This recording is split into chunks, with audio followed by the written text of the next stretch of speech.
Hey everyone! Before we get this episode started, I just wanted to remind you about a special giveaway we're running right now until June 2nd. We're giving away a paperback copy of the Ostium book, Population Zero.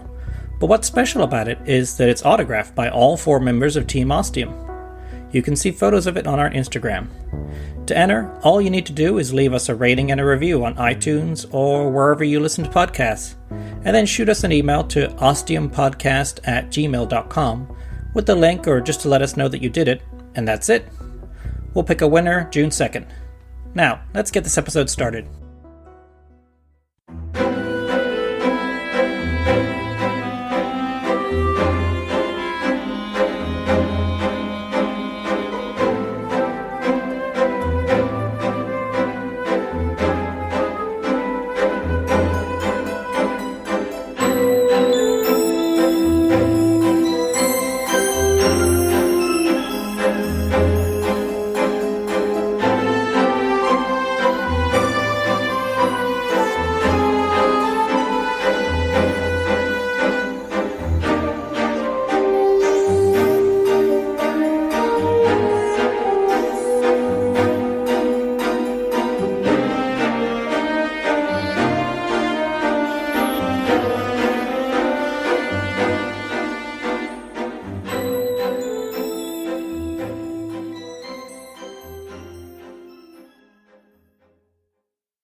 Warning, the following episode contains depictions of graphic imagery.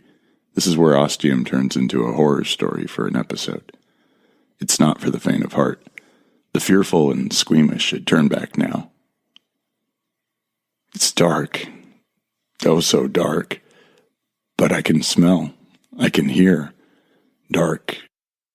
Drippy. Putrescent. I scrabble for Monica's hand in the black and find it. Holding on tight. The crunching of gravel beneath our feet is both comforting and eerie.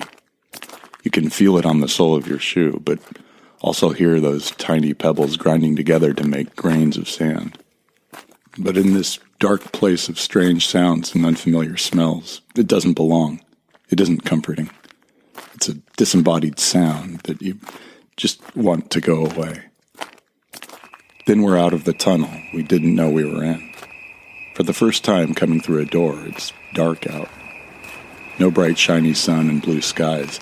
It's the all-covering blanket of darkness with a billion tiny star holes in the firmament. The orchestra of crickets are rubbing their legs together, creating their unique song. I take a deep breath and know where we are. Sort of. We're by the sea. I can smell the tang of brine and kelp, taste the salty vapor in the air. Now we can hear the gentle susurrus of waves on the nearby beach, drawing in its essence and then throwing it back upon the sand. It's like the opposite of a mirage. You can't see it, but you can hear it. An auditory mirage. We walk along the path parallel to the beach, our shoes continuing a syncopated crunching and almost crackling. It's quite different from the tunnel of the unknown. This is almost relaxing, restful. The temperature is just right, balmy from the sea, but not too hot or humid. At times, there's the faintest crackle of a breeze, just enough to cool you down. As our eyes become accustomed to the night sky, an iridescent glow makes itself known in the direction of those waves crashing into the beach. It's a greeny-blue blend sparkling in the water, mixing in with the foam. It has a life of its own. Phosphorescent algae. Yeah, it's pretty incredible. I saw it for the first time when I stayed up at Fort Bragg with my ex. It was like a year ago. We rented this house we found on Airbnb that was right on the beach. It's gorgeous. A couple of bedrooms, though we only needed one. Nice-sized bathtub, big living room with comfy chairs and an awesome deck where you could sit back, put your feet up, and get lost in a good book. Or other things. I take it this was the lovely Anne? Or other things. And yes, it was a great place to just forget about the world. And you could walk straight out onto the beach. It wasn't a private beach, but might as well have been. We had it all to ourselves. And you could go straight up to the waters. What? I think, Holy shit, I think this might be the place. Jake, it's fucking dark. I know, but I just feel. Look, let's keep walking. The path winds and curves for some time, and we just enjoy our senses doing what they do best, sampling this world and life. The moon reveals itself with an increasing glow that has us confused and wondering, but once that shimmering thumbnail peeks over the hills, all is made clear. As more of its perfect shape is revealed, we realize it's going to be full and gorgeous. It almost seems too big to be the full moon rising in the night sky. But then I remember this is when the moon appears largest. It's a perfect pearl making its way across the cosmos of stars that are innumerable and endless. And as the moon continues to rise, it bequeaths its light to us, guiding our way and granting us the gift of sight in this night of blackness and dark. In but a short while, the house up ahead is shown, like the poignant detail of a book that's made known to a reader with the turning of the page.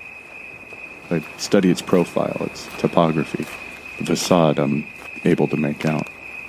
Yes, it's the same house. I'm reminded of the confrontation with Brandon during that last time I went back to my former home. How he'd put me on the spot as I tried to tell him the truth he wouldn't believe. In the end, I'd concocted a lie, but the fabrication contained mostly truth as I think on it now. At the time, it felt like a fictional idea I'd pulled out of thin air. And now, here I am, again. Here we are, back in this place I didn't expect to visit again. But I know Ostium has other plans than relaxation and enjoyment, as it was the last time I was here. The path makes a new turn, angling away from the beach and the cold Pacific round to the front of the house. Bordering the front yard is a white picket fence. This wasn't part of the original house. In this ghostly lunar light, it looks like a rampart of bones forming a protective wall around the house. But is this osteopalisade keeping something out? Or trapping something within? There's no gate at the bony center, just a hole. Monica's face is no longer as relaxed as when we first found ourselves at the beach, but then, neither is mine. I lead the way past the white fence and up a new narrow path. Jake, I need to tell you something. Something that happens... Hang on a second, Monica. As we're walking, I'm hearing a crunching and crackling.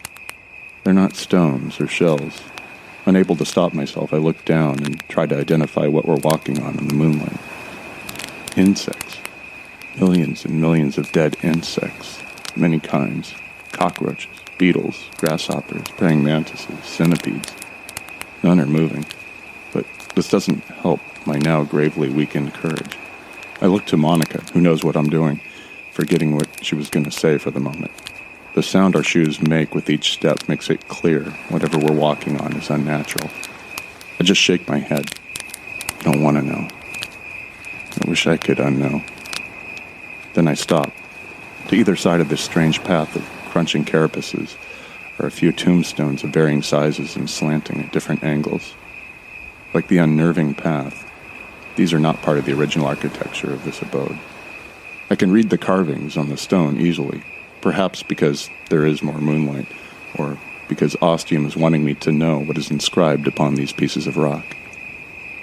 Oh, how I wish I could sponge away the writing upon these gray stones. R.I.P. Catalina, says one.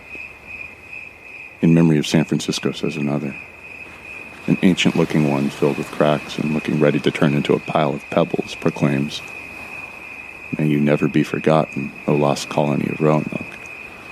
Another, equally ancient, dripping with briny moisture, an anchor carved at its apex reads, "Never forget the lost souls of the Mary Celeste." There's one final one before we make it to the wide wooden stairs that will lead us to the front door. It's clean and fresh and polished with 3 words. Remember Fort Bragg. Something about this last tombstone seems familiar to me, but I'm unable to ascertain what. We ascend the stairs, which bend and groan like living human beings. At At the top, we stop, happy to have those horrible sounds cease. But it's clear that this long, dark night is far from over. The door seems larger than I remember, and far more menacing. Oil-slick black with a shininess in which I can almost see my face. I grasp the handle, then look at Monica. Ready? She gives me a nod. I take a deep breath, turn the handle, and push the door open.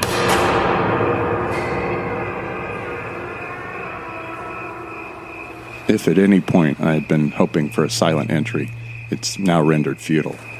The creaking wail of wood that the door screams at me feels equal to 100 haunted doors and 100 haunted houses and 100 haunted realms. Not only are goose pimples raised all over my body now, but my fingernails, teeth, and hell, it feels like every one of my vertebrae are tingling. As if this wasn't enough, a long drawn-out ghost moan erupts from the holy. It makes me think of that scene in Ghostbusters 2 when Ray, Egon, and Winston were walking along an old abandoned railway line within the bowels of New York City, and this horrible voice calls out Winston's name. Makes me think of how that scene fucking terrified me as a kid on through my teenage years, especially when the ghost train comes out of nowhere and passes right through the Ghostbuster. Jake, do we really need to... I know exactly how she feels. I don't want to either. The artifact is in the house, somewhere. I have to. But if you want to stay... No fucking way. I've got your back the whole damn way.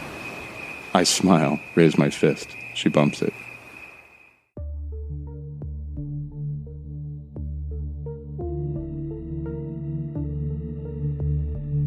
We step inside the house, and it feels huge and old and really fucking haunted. It's like a combination of Disneyland's Haunted Mansion times 10, combined with the TARDIS from Doctor Who. You know, bigger on the inside. Much bigger.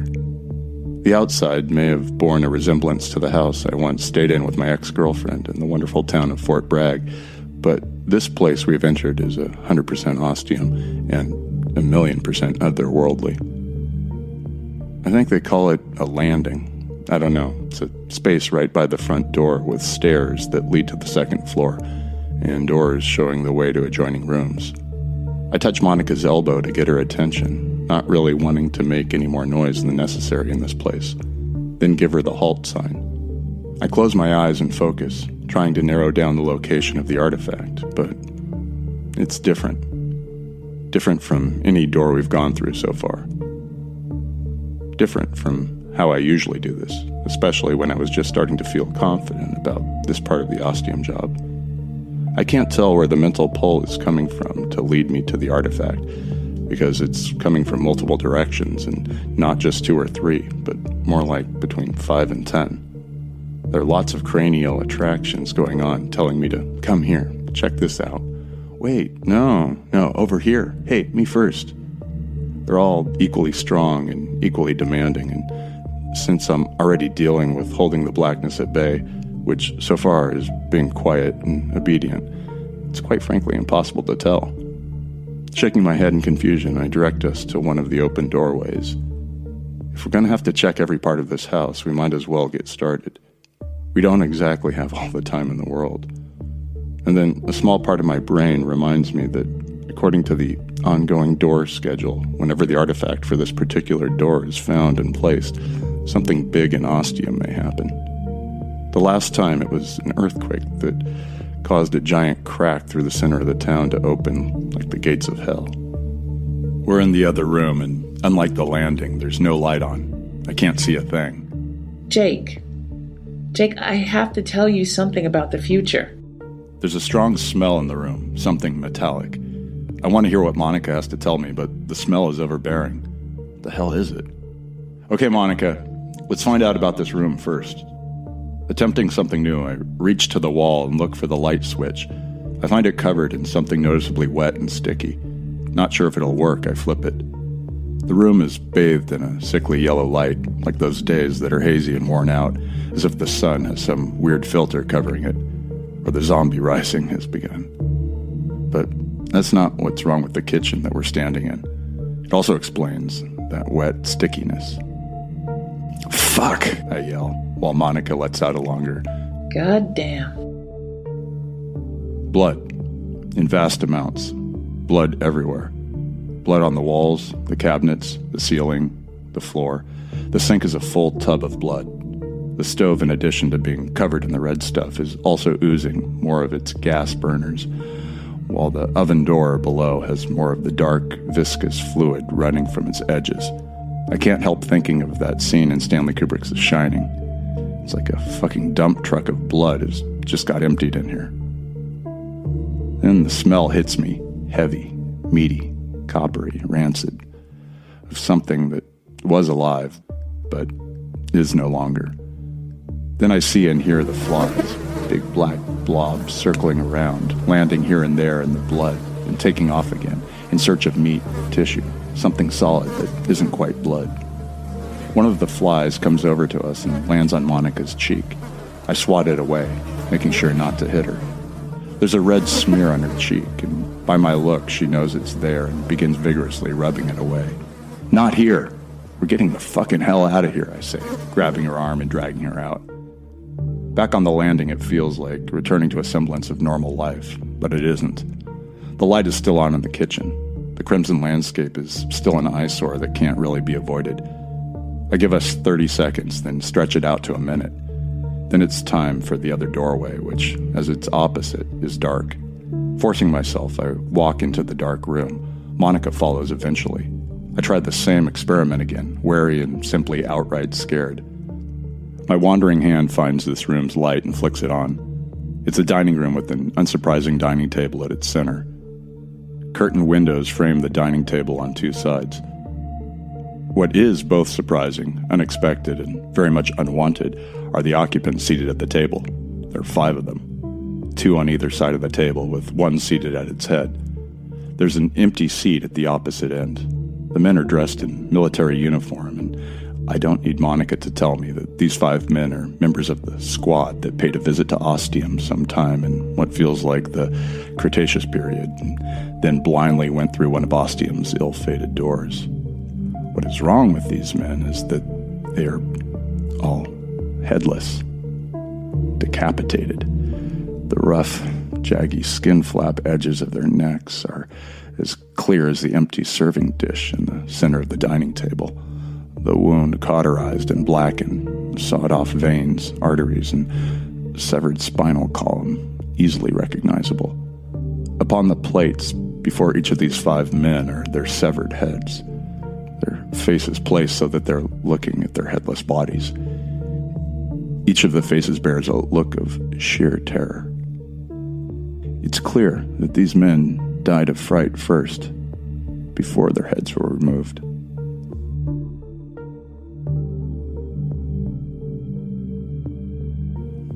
Monica may have shown little emotion towards these men, and after what had been done to her and Steve, it may have been even somewhat warranted, but seeing them end up like this, it takes a toll on both of us, obviously. But I could tell Monica was being eaten up inside. This was beyond horrific, and she had to be blaming herself right now. Neither of us could have ever predicted such a fate for these men, and we don't know what actions they chose once they passed through the door. They must have done something to end up in this world, and to end up like this. I just stand there, my mouth open, not believing, except the decapitated proof is sitting there in front of me, their heads further concrete evidence of the unfathomable tableau of this room. Monica's eyes are weeping, twin trails running down the sides of her face, while the eyes stay wide open as she forces herself to watch, her hands covering her mouth to stop any sounds coming out. I'm the first to move, to slowly close my mouth and take a step back, then the rest of the actions come easier. I grab Monica's arm and simultaneously flick off the light switch. Although the room is flooded with darkness, the unforgettable image is still scored upon our retinas, but it does help, a little. Then I drag her out of the nightmare room and back onto the landing where life remains normal and almost serene. There's a warm light from a decorative chandelier above, a small table against a wall for keys, change, and other everyday ordinary life ephemera. I find it grounding. Look, Monica, no keys or cell phone. Guess nobody's home. Monica looks, her eyes staring but perhaps not seeing, like someone who hasn't slept in 3 days and is just working on automatic. Then they do focus, and it works. Were you really expecting someone? Of course not. But a guy can hope, right? Time to check what's waiting for us on the second floor. She mumbles something non-committal. We start ascending, and each step makes a sound like a bodybuilder bending a 2x4 one way and then the other. I really hope there's no snapping sound. The stairs are also lit by the chandelier, and we take our time going up together, trying our best to somehow get over what we just saw, or at least compartmentalize it some way. Push it away to the back of our minds where it will remain hidden and fester, but at least be out of the way for now as we face our next challenge. The repetitive creaking of the stairs is almost hypnotic, and we absorb whatever catharsis we can from this now rendered ordinary sound. It's kind of a good mind clearer, like when you're trying out different scents and then take a whiff of coffee beans to clear your nasal palate. Or in this case, your mental palate. Then we're at the top, the second floor, and out of time. Our reluctance is equal, so there's at least something we can share in this place. Any change with the artifact's location? I shake my head. Still feels like it's in a bunch of places. Could it be in pieces like before? I don't know. It doesn't feel like that time. This feels different, almost like it's a smokescreen, trying to trick me into thinking where it might be, like it wants us to check every door. Which we're going to do anyway. Yeah, unfortunately. The upstairs hallway is dimly lit by the complete opposite of the beautiful hanging chandelier on the landing. There's a single twisted wire hanging from the ceiling around the middle of the hallway with a single naked bulb dangling from it. Somehow it's swinging side to side like it's on a pendulum or a metronome. The effect is every horror movie director's wet dream. Shadows spinning and morphing and changing into every nightmare imaginable. Was that a misshapen monster coming toward us? A curled human form dragging itself closer? Something oozing along the floor? I know I've got a headache a-brewing from this fucked light show, and the way Monica's shielding her eyes with her hands to try to help means she's headed down the same migraine path. We need to speed this up, get this over with, however bad it's going to be. If you want to wait here, I'll check the rooms. Not on your fucking life. We're not splitting up in this place. I thought you were a horror movie buff. What's the first rule? Yeah, don't split up. Right. And I need to do this. I feel like this door is a test for me, as well as you. Steve might be on the other side of any of these doors. You're right. I'm sorry. But if he's like any of those other guys, I'm gonna lose my shit. Me too. Come on. There are 4 doors, all on the same side of the hallway. I open the first door. It's dark like the others. It feels like the artifact is in here, just like all the others, including the ones downstairs we already checked out. Nothing's changed. I find the light switch in the same place as the others. At least something's standard here.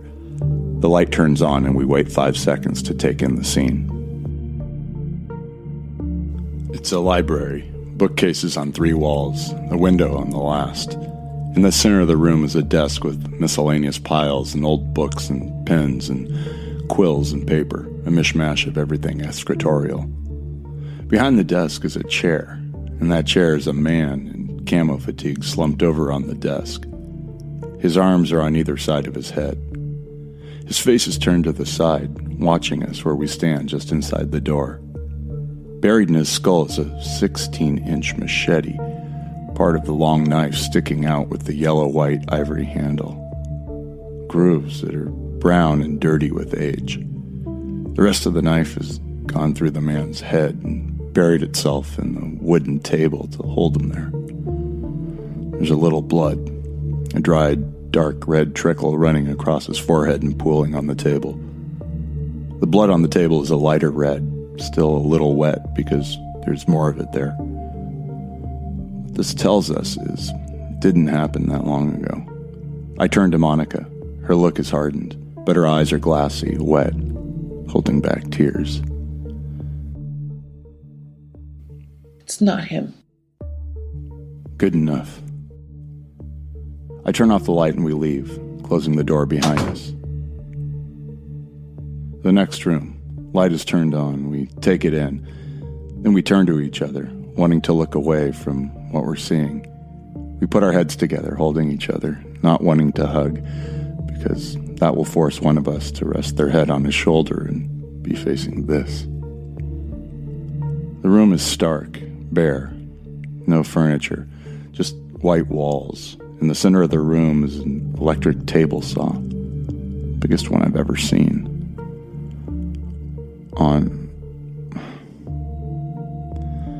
On the floor are two halves of a man.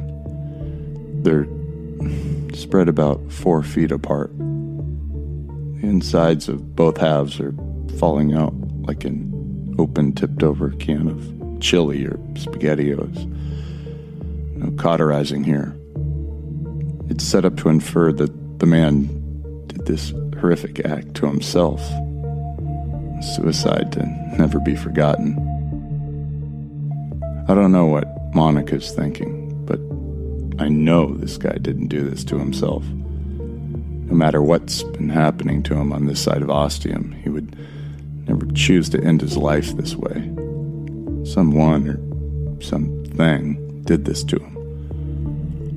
Monica takes one more look at the face and then drags me out of the room.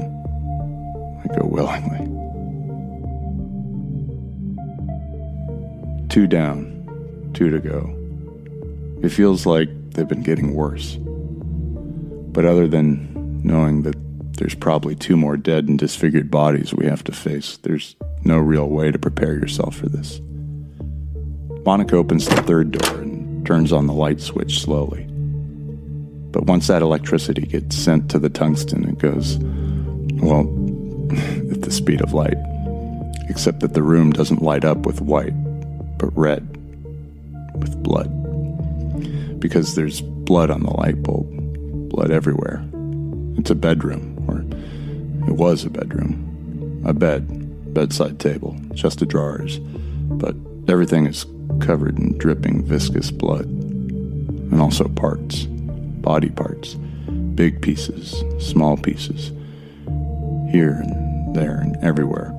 You don't let your eyes focus on it too much, because then you might be able to identify what body part it originally belonged to. But there are also some ropes, stringy, twisting vines that can only be intestines. What is all here may once have been a complete human being, likely a man, but it's very hard to tell. There are also small pieces of burgundy cloth. If these were washed and cleaned, they might be camouflage colors. And I see it on the floor, a couple yards away from me. It's the only piece in the room that isn't covered in blood. It's an eyeball. I also know now, more than any room in this house so far, that it's the artifact.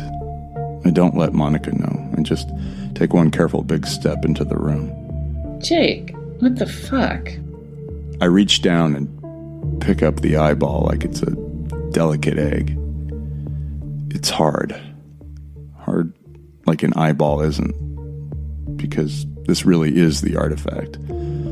Now that I have it close, I can see where there should be a pupil. There's a black O for Ostium. It's the artifact. I carefully step back, my foot peeling off the floor like it's attached to flypaper. I ground the sole of my shoe into the carpeted floor to clean off what blood I can. Then I close the door and we're done with this fucking place. Okay, let's go. The blackness is on its way. We've still got plenty of time. What about the last door? What about it? We have the artifact. We've got what we need. Time to go back to Ostium. This is Ostium, and we need to know who or what's behind that last door. Because? Because Steve. I don't need to say anything. I give a small nod and follow her down the hall. I don't want to point out that wreck in the last room that looks like something Pinhead from Clive Barker's Hellraiser got at could have also been Steve. Maybe she would have known. Somehow. At the fourth door, I keep back, letting Monica open it. My work here is pretty much done. I'm just here to watch now, I guess. I step into the room beside her, hear her take a breath. Then she turns on the light. It's another empty room. But there's a man. He started at the far end of the room beneath the window. There's a massive blood stain on the wall below the window. Maybe a gunshot, or multiple gunshots. Then he dragged himself along the floor. The blood trail makes that abundantly clear. He's only a couple feet from us now, face down on the ground. He looks pretty dead. And then I see the words. Monica!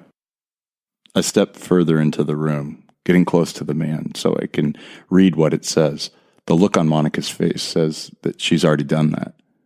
In the man's own blood with his finger, he's written 2 lines on the linoleum floor. The top line says, "It's your fault." The bottom, "Only you can stop it, Monica." My eyes widen, making it feel like my eyeballs may just fall right out of my skull. The blood writing looks very fresh. I kneel down and check the man for a pulse. No, he's gone. I look at Monica. What the fuck does this mean? Her face is confused, then angry, then undecided. What the hell is going on here?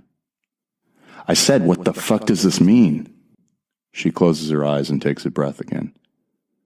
Do we have time before the blackness? Damn it.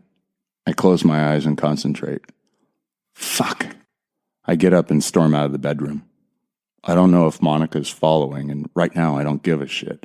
I thunder down the stairs and out the front door. The blackness is definitely getting closer.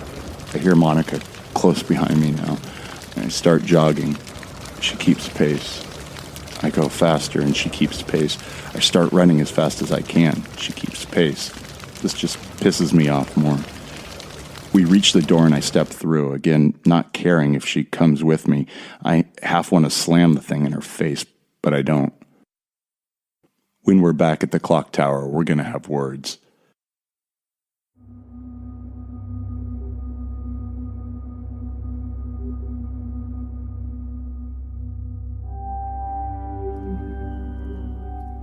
I go straight to the map table, noticing the number 201 is gold. Monica did take care of this yesterday. Guess she can be trusted about that. The anger is seething through me. I don't think I've ever been this mad before. Definitely not at Monica. I don't really understand or comprehend it. It's like it's been building and building, but I don't think about it. I didn't feel it. Weighty baggage. It's like I've forgotten. No, I have forgotten. I can't remember stuff, and it's because of her. It's gotta be. It's what I've thought, but never had the proof, and now a man has sacrificed his life to give me that proof. I look up from the map table, the eyeball artifact hovering over the number, ready to be placed and complete the process. I look at Monica with fury. Jake, I can explain. Can you? Yes.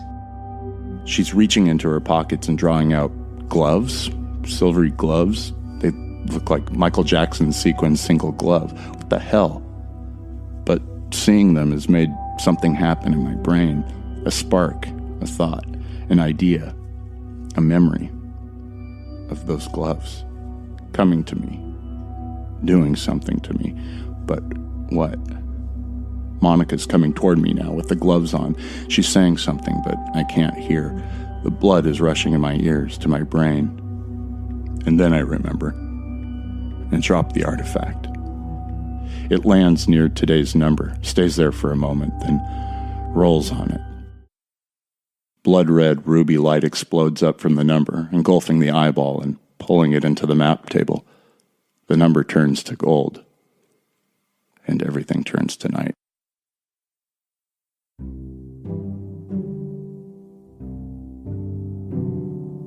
This episode was written and produced by Alex C. Telander.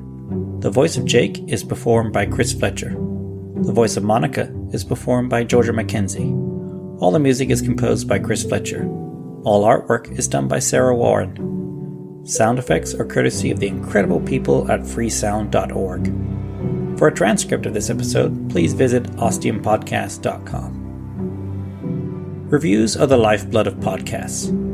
Reviews are one way people discover new podcasts. Reviews are how people learn what a podcast is about, what they might like about the podcast. 5-star reviews get podcasts highlighted and featured and mentioned on podcast apps. So you can show your love for Ostium by supporting us on Patreon, or you could write us a 5-star review on iTunes or whatever podcast app you use. This is a really big deal for Ostium, so much so that we're doing a special giveaway for it. What's up for grabs? Well, I'm glad you asked. We're giving away a paperback copy of the Ostium book, Population Zero. But what's even more special about it is it's signed by Team Ostium. You've got autographs from Chris Fletcher, the voice of Jake, Georgia Mckenzie, the voice of Monica, Sara Warren, our incredible artist, and Alex C. Telander, who writes all the episodes and is saying these words right now. Yeah, I know. Pretty special, huh? This giveaway will run from the release of episode 18 through the release of episode 20, up to just before midnight Pacific time on Saturday, June 2nd. So 2 weeks after season 2 is complete. What do you need to do to be entered? Just leave us a review on iTunes or wherever you listen to your podcasts. Send us a link of that review to ostiumpodcast@gmail.com and you're entered. A winner will be randomly drawn and announced on Sunday, June 3rd, and the book will be mailed to that person. Simple as that. So, time to get reviewing. This week's podcast recommendation is Lucid. Lucid is a supernatural drama following a young woman dealing with unusual and frightening events surrounding her mysterious nightmares and what follows her into the waking world. Set in Cork Island and told through the lens of found footage-style audio recordings, both knowingly made by the characters and recorded without their knowledge, Lucid explores elements of occult horror and psychological drama, as well as humor, romance, and dreams. A wonderful discovery, Irish accents, high-quality recording, and some cool Irish mythology. This show is fun and interesting and definitely addicting. So, join us. And season 2 should be coming sometime in 2018. Well, that's all for now. Thank you so much for listening, and please join us in 2 weeks for the season 2 finale, episode 20. Once More with Feeling.